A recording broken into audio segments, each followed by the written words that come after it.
morning. Ay tuturo lang ako sa inyo na yung mga baguhan na paggamit ng drive position sa pag-grinder.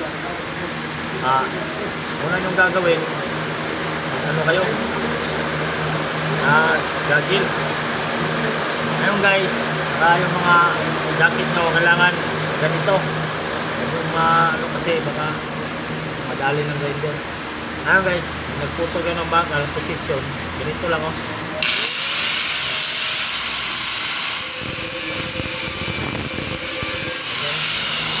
Huwag kayong gumamit ng paganyan. Ganyan ang position. Maligan. Kayo naman ay kaliwit eh. Ganito lang oh. Ito. Maraming salamat. Ito hindi naman ganun kasi pero mas mabuting nag-iingat kayo.